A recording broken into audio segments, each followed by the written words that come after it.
Es un placer venir, pero llegamos a una parte pues la última parte de este ministerio privado de nuestro Señor, o yo prefiero llamarlo en un sentido su ministerio de despedida, dejando sus discípulos para volver al cielo, y llegamos al capítulo 17. Pero antes de leer algo, les confieso que cada vez que he llevado hermanos por este ministerio del Señor, siempre quedamos atrasados y nunca he llegado al capítulo 17.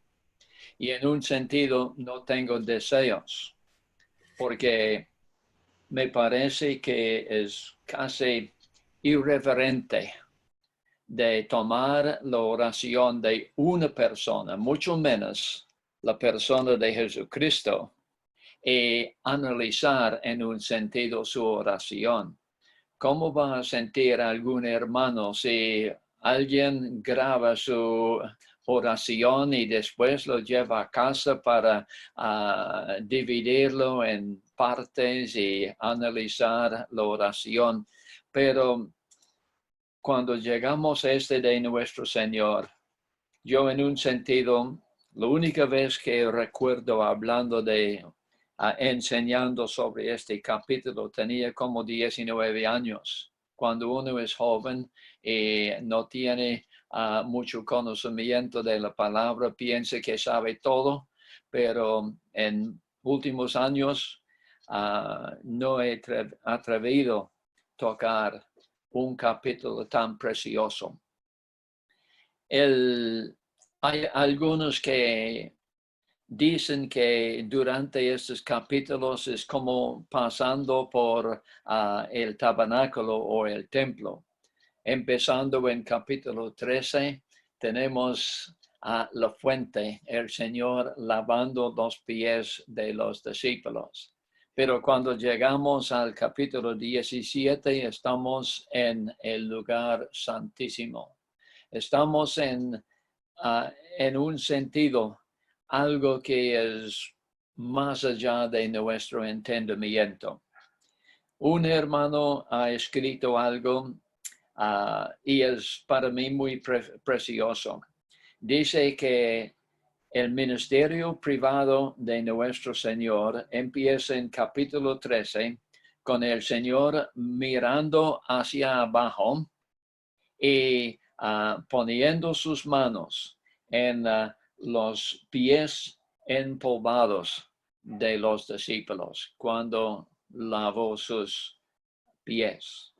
Y termina acá en capítulo 7 con el Señor levantando sus ojos al cielo y poniendo sus manos en el trono del Padre. Y es en un sentido, eso es verdad y es precioso. Empieza tocando los pies sucios de los discípulos y termina con sus manos agarrando en un sentido el trono del Padre y suplicando por nosotros. El versículo 1 dice: estas cosas habló Jesús.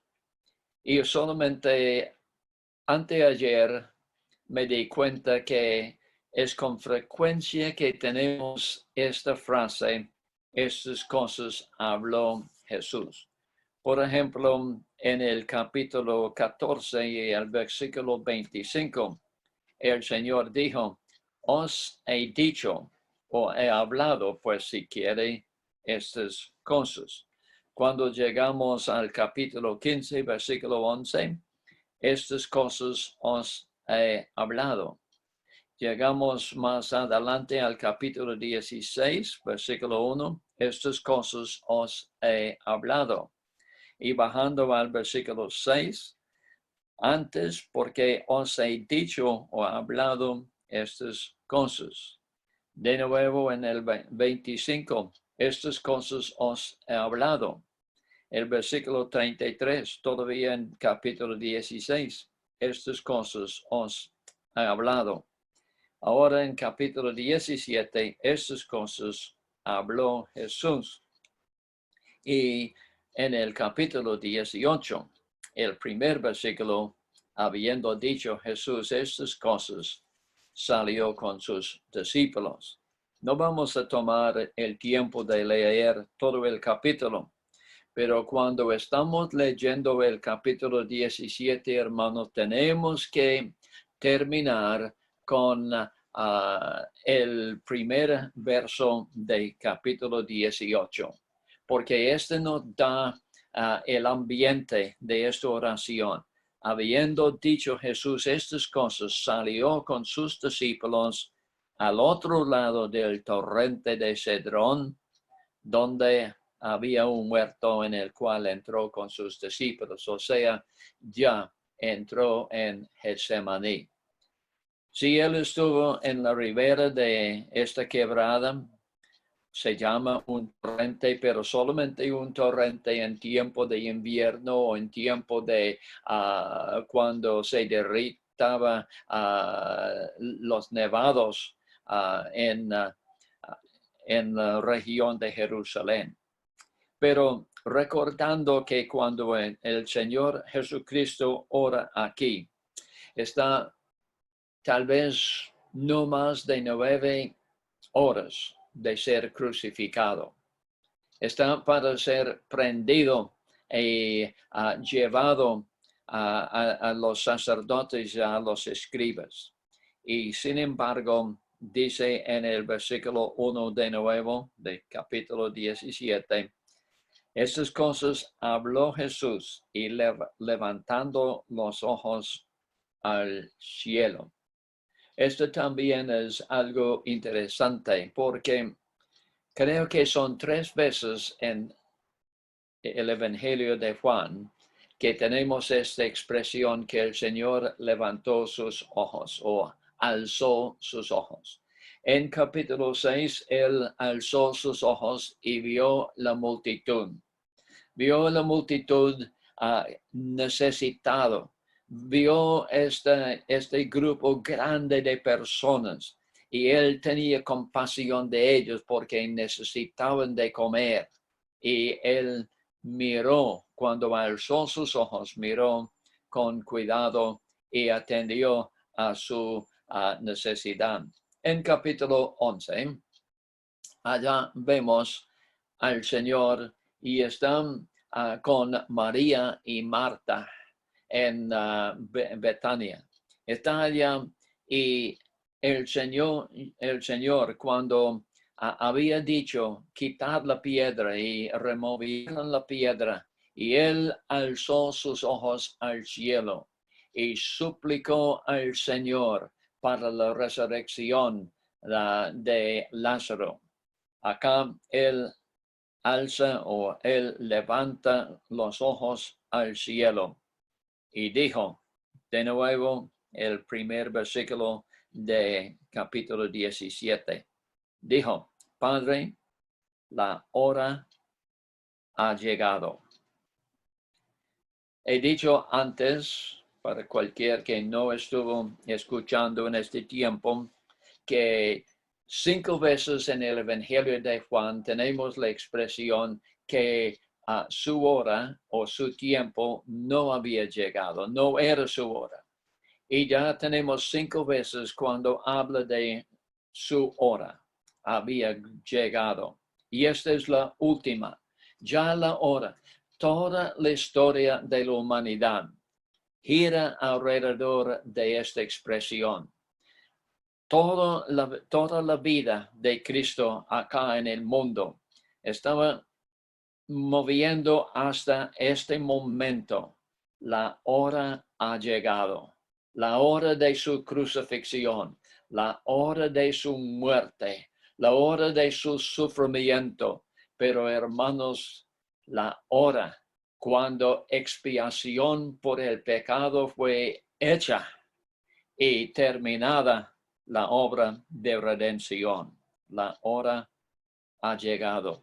Cuán solemne. Por esto yo digo, aunque en este sentido es difícil pensar en la oración de nuestro Señor y analizarlo, pero podemos porque hay mucha enseñanza.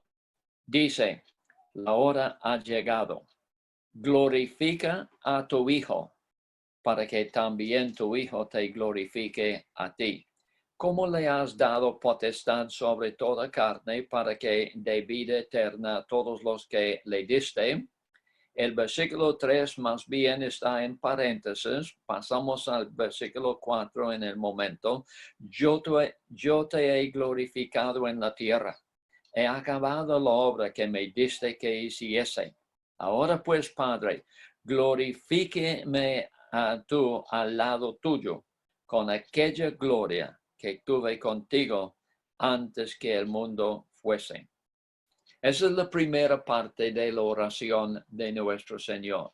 Esos primeros versículos, el Salvador ora por sí mismo, pero no una oración solamente por sí mismo. Él dice, glorifica a tu Hijo para que tu Hijo te glorifique a ti. Jesucristo solamente buscó en este momento su gloria para glorificar a Dios. Y yo digo, hermanos, y pongan mucho cuidado en toda la vida de Jesucristo, Él glorificó al Padre. Pero el momento supremo fue cuando Él fue colgado en el Calvario, humillado por los hombres, menospreciado, rechazado, desechado, pero para Dios precioso, y glorificó a Dios cuando se entregó a sí mismo y derramó su sangre para redimirnos y salvarnos. Y acá entonces tenemos él glorificando, pidiendo que el Padre le glorifique para que él también pueda o pudiera glorificar al Padre. Creo que Juan no pone tanta atención a los movimientos físicos de Jesucristo como quizás Lucas, recordando que Lucas era médico y fijó más en el cuerpo, en los movimientos o falta de estos. Pero aquí tenemos algo que me dicen tal vez 50 años después, que 50 años después, el viejo Juan nunca pudo olvidar este día o esta noche más bien, cuando Jesús alzó los ojos al cielo y oró al Padre. Según un hermano, y yo no he contado, pero dice que en los evangelios hay 15 veces que nos narra de nuestro Señor orando. Hay 11 en el evangelio de Lucas. Y esto también tiene sentido porque Lucas habla de Cristo como el hombre, el varón perfecto, pero orando. Y Lucas habla más de o tiene allí escrito más que Por lo menos dice este hermano que 2 veces el Señor pasó toda la noche en oración. Y acá también recordamos que Él enseñó a los discípulos a orar. Ellos preguntaron o pidieron más bien, enséñanos a orar. No cómo orar, pero enséñanos a orar. Y es lo que nosotros debemos recordar. Muchas veces pensamos, ¿cómo puedo orar? Debo orar bien, debo poner mis palabras bien, pero creo que la manera en que ponemos las palabras cuenta muy poco. Pero enséñanos a orar. Y el Señor les enseñó. Y Él les enseñó a orar, pero nunca oró con ellos en el sentido de orar con ellos, porque en el griego hay dos palabras que son traducidas para pedir. Una palabra en el griego significa dos personas que son iguales y están hablando o pidiendo entre sí.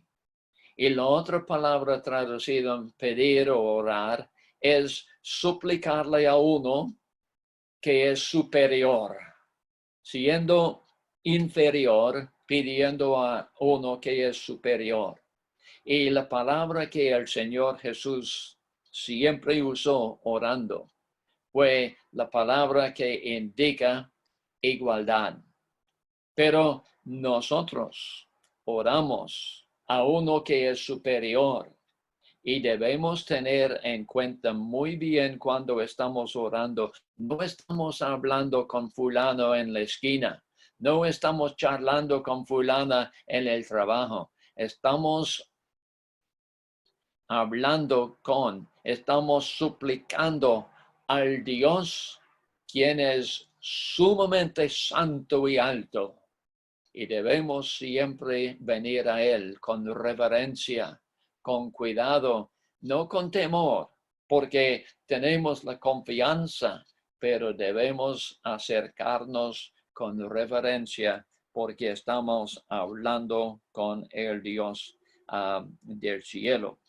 Pero en este también, hablando pues de su hora, tenemos el Señor acá en el versículo 3 y debemos pasar unos momentos con este. Y esta es la vida eterna, que te conozcan a ti, el único Dios verdadero, y a Jesucristo a quien has enviado. Y si hay una persona escuchando en esta noche, la salvación no se consigue por conocer a hermanos cristianos creyentes. La salvación no se consigue por pertenecer a una familia donde hay creyentes. La salvación no se consigue por tener su nombre en la lista de una iglesia o aún una asamblea reunida al nombre de nuestro Señor.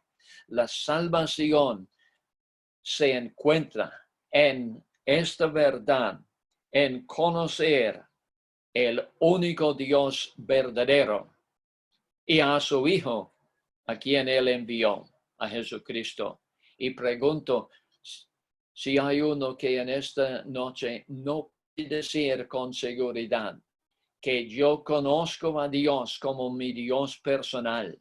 Conozco a Jesucristo como mi Salvador personal. Yo le he recibido personalmente como mi único y mi suficiente Salvador.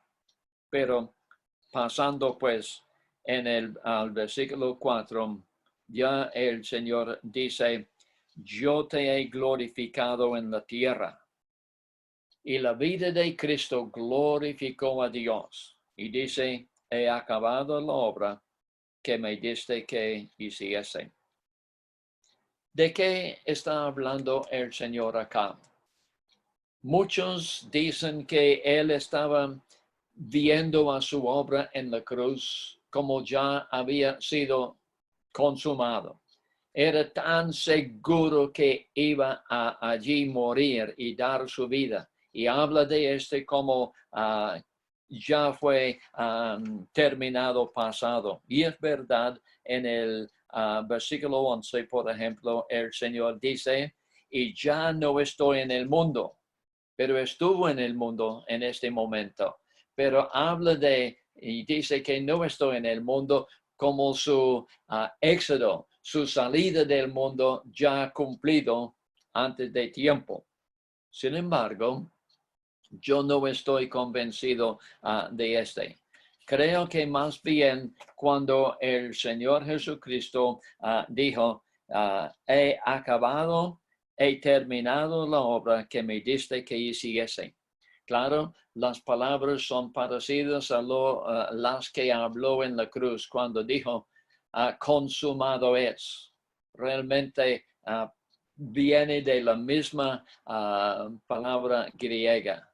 Pero para mí creo que el Señor cuando habló en esta manera, que he acabado la obra que me diste que hiciese, quiso decir que todo lo que él tuvo que hacer durante su vida terrenal fue llevado a cabo. No había algo que no hubo hecho. Por ejemplo, posiblemente si nosotros llegamos al momento de morir y tenemos conocimiento, tenemos la capacidad de reflexionar, estoy seguro que muchos de nosotros vamos a pensar y no decir que he acabado la obra que me diste que hiciese, sino más bien decir, ay Señor, qué perdón, qué pena. Pero nunca hablé con tal persona o que nunca volví para pedir perdón de uno que había ofendido. Cosas que supimos que debemos hacer y nunca las hicimos. Por ejemplo, aún el apóstol Pablo, después de años de ser creyente y servidor de nuestro Señor, en Filipenses capítulo 3, el versículo 12, él dijo, no que lo haya alcanzado ya, ni que ya sea perfecto, sino que prosigo por ver si logro hacer aquello para lo cual fui también nacido por Cristo Jesús. Pablo, ¿usted no sabe por qué fue nacido por Cristo? No ha aprendido y ha servido al Señor por tantos años. O él dice en el verso 13, hermanos, yo mismo no pretendo haberlo ya alcanzado, pero una cosa hago, olvidando ciertamente lo que queda atrás y extendiéndome a lo que está delante, prosigo a la meta. Pablo, ¿usted ha llegado a la meta? No, yo no he llegado a la meta, él dice, al premio del supremo llamamiento de Dios en Cristo Jesús. Y el que escribió la carta a los hebreos dice en el capítulo 12, el primer verso, por tanto nosotros también teniendo en derredor nuestro tan grande nube de testigos, despojémonos de todo peso y del pecado que nos asedia y corramos con paciencia la carrera que tenemos por delante. La carrera por delante queda todavía. Pero cuando el apóstol Pablo en 2 Timoteo, ya sabiendo que iba a morir, en capítulo 4 de 2 Timoteo, el verso 6 dice, porque yo ya estoy para ser ofrecido y el tiempo de mi partida está cercano. He peleado la buena batalla, he acabado la carrera, he guardado la fe. ¿Qué palabras? Pero no es igual. Hay los que piensan que Jesucristo, cuando ya llegó a ser crucificado, lamentó que ciertas cosas que no había hecho. Olvídese, hermanos, eso es blasfemia. Y bueno, hay los que blasfeman más al Señor Jesucristo, como en esta película de Jesucristo, el superestrella. Y dicen que Cristo mirando de la cruz miró a María Magdalena y pensaba, pues qué lástima que no la conoció, no la conocí yo íntimamente en mi vida. Qué blasfemia. Eso es algo que ellos muestran en esta película, según me dicen. Yo no he gastado o perdido tiempo en mirar a una cosa tan ridícula, pero así hablan. Pero Jesucristo, creo que allá aún colgado en la cruz, no había ni una sola cosa que él lamentaba de no haber hecho, que fue el propósito del Padre. Entonces él pudo decir, la obra que me diste, yo la he acabado. Entonces por esta oró, glorifícame, Padre, al lado tuyo con aquella gloria que tuve contigo antes que el mundo fuese. Es verdad que Cristo en un sentido no despojó de toda su gloria de deidad. Su gloria eterna no pudo despojarse de esta gloria, pero en otro sentido sí se despojó algo de su gloria porque ya está pidiendo que Padre, glorifícame tú con aquella gloria que tuve contigo antes que el mundo fuese. Porque Juan, cuando él escribió el primer capítulo, recuerden, hermanos, bien, versículo 14, que aquel verbo se hizo carne y habitó entre nosotros. Y dice Juan, y vimos su gloria. Había gloria en cuanto a Cristo que nunca pudo ser escondido. Bueno, pasamos a la segunda parte de esta oración. Y como digo que esto es terrible de analizar la oración y dividirla, pero de versículo 6 hasta 9, a 19, perdón. El Señor está ya orando por los discípulos. Está orando por los que estuvieron allí con él. Algo que es interesante también, la palabra traducida mundo, en griego creo cosmos, se encuentra 79 veces en el Evangelio según Juan. 22 veces en capítulos 13 a 16. Pero en este capítulo 17, 19 veces tenemos esta palabra mundo, el cosmos. Y hablando de acá utiliza esta palabra no tanto como la tierra, no es la tierra en sí, pero es la condición de los asuntos humanos que están en contra a Dios, en oposición a Dios. El mundo que no conoce a Cristo, el mundo de inconversos, el mundo de los políticos. Dice uno que están a la cabeza de la Organización de Salud Mundial. Dice o dijo hace unas semanas, necesitamos un hombre que puede recoger todo y dirigirlo para el bien de todo el mundo. Los políticos están hablando de un gobierno mundial. Necesitamos juntarnos todos. Y estas son las ambiciones, los deseos, los principios que utilizan los inconversos. Y acá el Señor, hablando de hablando de un mundo que es ante Dios, un mundo que es odioso, un mundo que es contra el Señor Jesucristo. En esta parte, porque en el primer versículo, orando por sí mismo, dice Padre. En el verso, en el versículo, 11. Y ya no estoy en el mundo, mas estos están en el mundo. Este mundo sucio, este mundo pecaminoso, este mundo que está en contra a Dios, este mundo que odiaba a Cristo y lo crucificó. Dice, Padre Santo. Ay, qué expresión tan preciosa. Padre Santo, en un mundo contaminado por el pecado, Y pongan mucho cuidado, hermanos. Fíjense bien en este mundo que está contra Cristo y nos puede contaminar también tan fácilmente.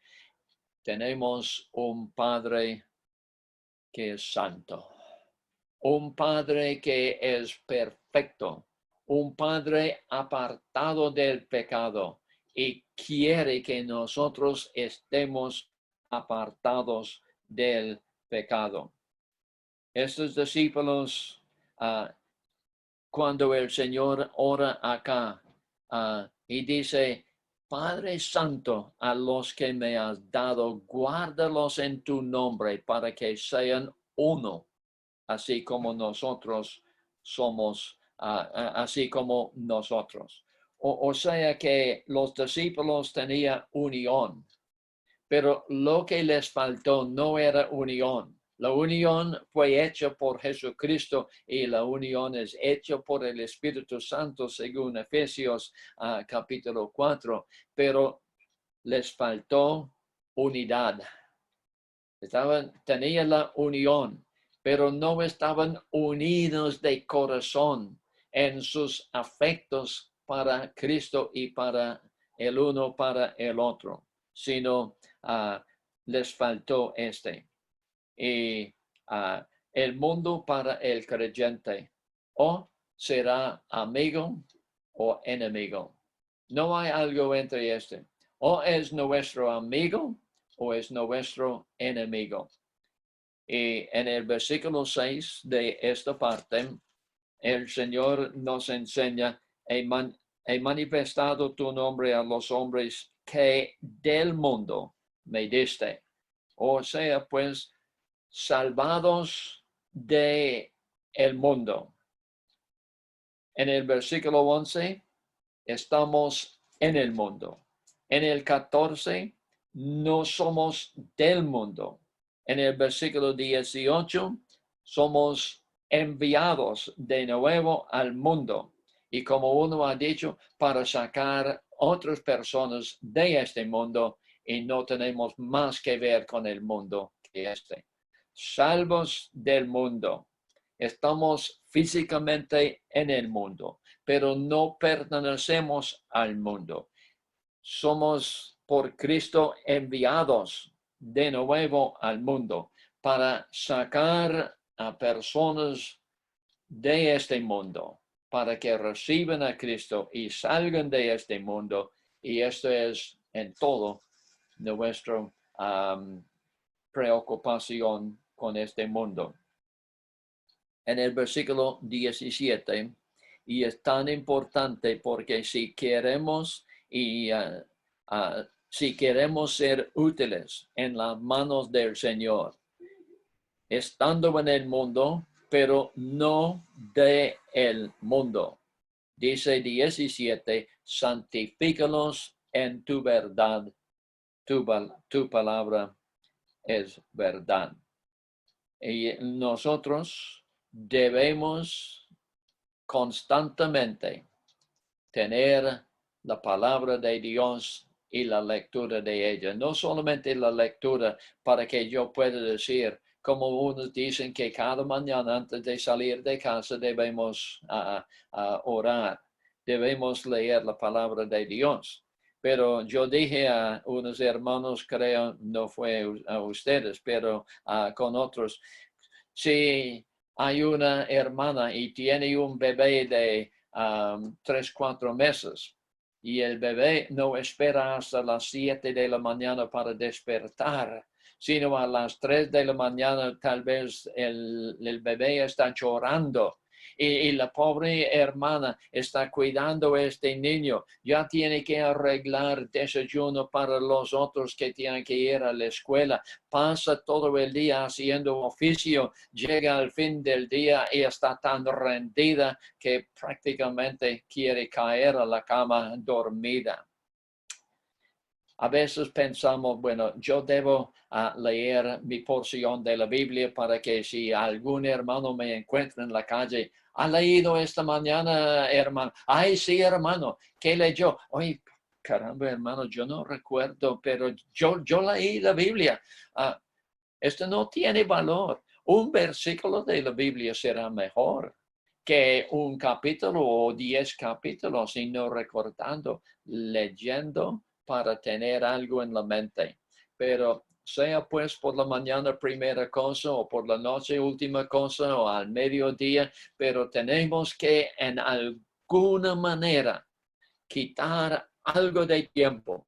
Y los que somos esposos y padres, tal vez hay tiempos cuando debemos ayudar más a nuestras esposas, nuestras mujeres, y darles tiempo. Usted está muy cansada, mi amor, entonces yo cuido a los niños por 1 hora. Descanse un tiempo y tenga su lectura, porque yo sé ha sido un día muy duro para usted, pero a ver, no, yo he trabajado duro todo el día, llego a la casa, entonces tengo que descansar y mi esposa todo el día no ha hecho nada, no, ¿qué tal?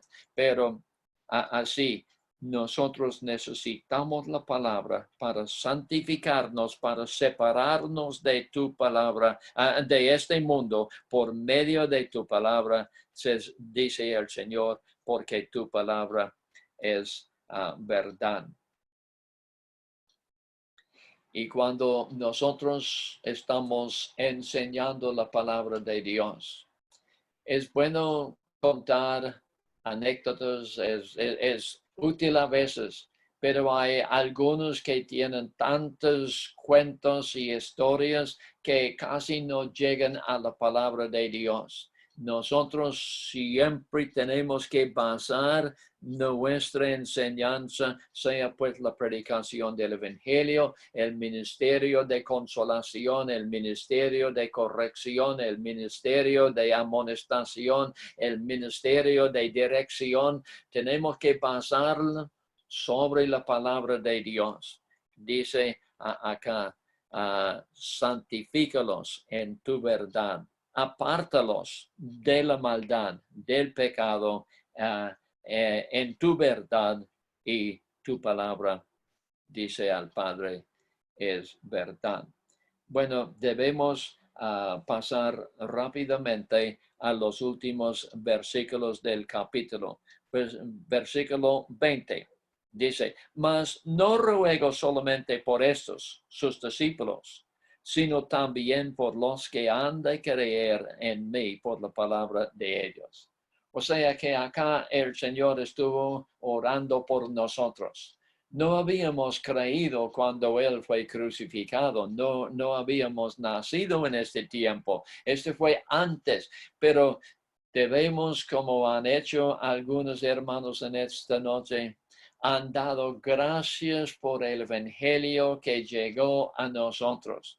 De los discípulos a los que Pablo llevó el Evangelio y regó esta palabra por mucho aún, por Asia y allí entrando en Europa con el Evangelio.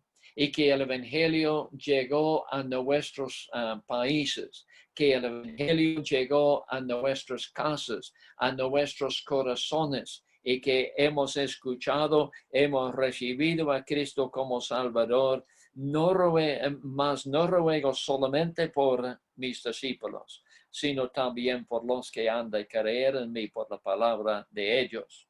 Entonces acá el Señor orando todavía, pero orando aún por estos nuevos, dice en el 21, para que todos sean uno, como tú, oh Padre, en mí y yo en ti. Unidad en las cosas del Señor, pero no la unidad que muchas organizaciones religiosas ellos imaginan. Dicen, bueno, vamos a olvidar lo que usted dice que es importante y lo que nosotros enseñamos como es la base, y vamos a poner las diferencias a un lado y a unirnos con las otras cosas. Nunca podemos ceder lo que es la verdad de la Biblia para tener unidad. La única unidad verdadera es por el Espíritu Santo y nosotros no la hacemos, sino tenemos que guardarla y guardarla. La palabra de Dios inspirada por el Espíritu Santo es la única base para tener unidad. Ojalá que todos estemos unidos, que podamos apreciar lo que es congregarnos al nombre de nuestro Señor. Hay predicadores del Evangelio y no los desprecio porque si el Señor quiere utilizarlos y salvar a personas por medio de ellos, es asunto de Él y damos gloria por la salvación de almas. Pero hay muchos que dicen, cuando uno recibe a Cristo, entonces ya busque cualquier iglesia donde usted siente bien, cómodo.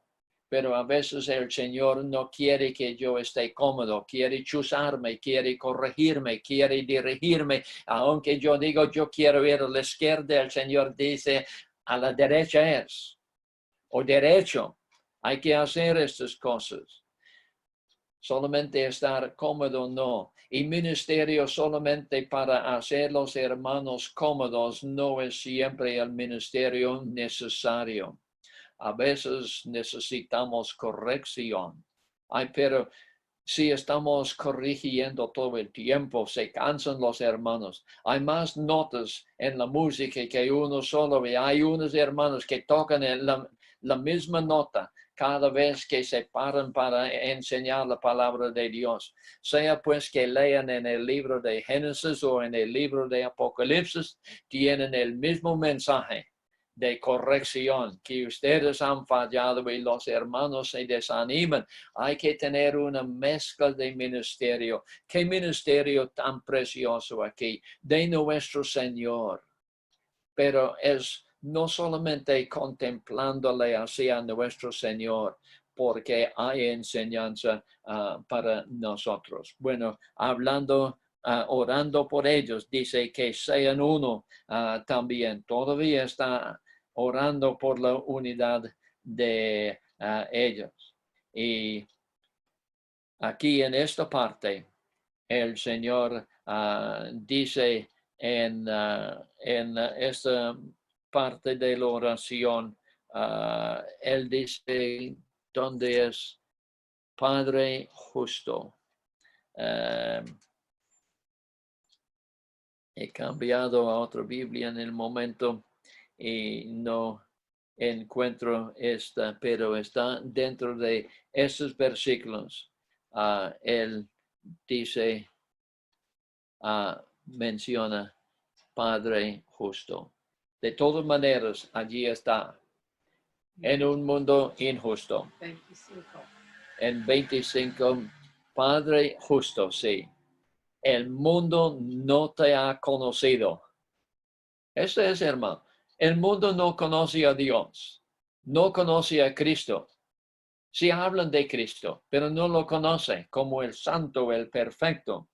Nosotros, esperando su regreso, nosotros debemos mostrar que somos unos. ¿Dónde y cómo mostramos mostramos en la asamblea local? Unidad entre los hermanos. Una vez visitando, estuve en una asamblea acá, teniendo unas predicaciones. Una asamblea con unos nativos pero no australianos, pero que fueron traídos aquí a Australia y con otro hermano. Y el papá de este otro hermano, hablando con uno, dijo que mi hijo y otro hermano están en una asamblea.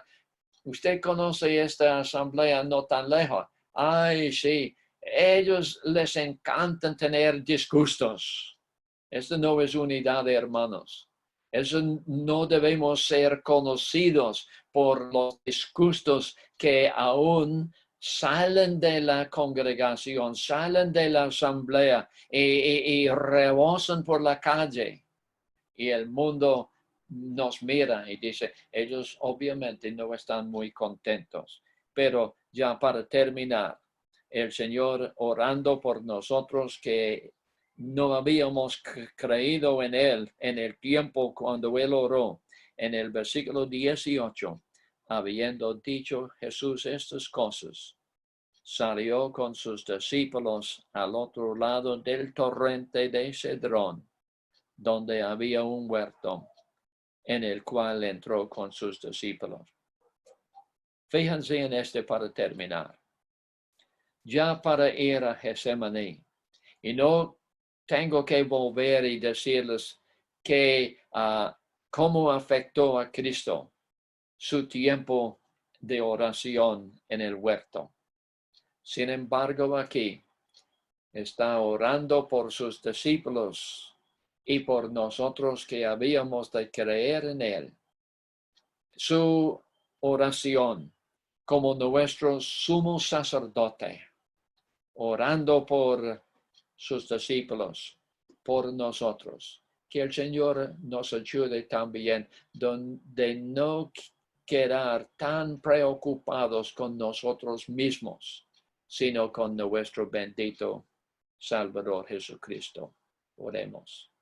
Padre, quedamos ante esta oración de nuestro Señor asombrados, que Él, unas horas de ser crucificado, orando para que su Padre fuera glorificado en Él, orando que sus discípulos fueron protegidos y preservados de este mundo y unidos en Él, orando por nosotros que no habíamos aún nacido, que nosotros también mostremos la unidad en Cristo Jesús. Que tú bendigas tu palabra en nuestros corazones, en el nombre de nuestro Señor.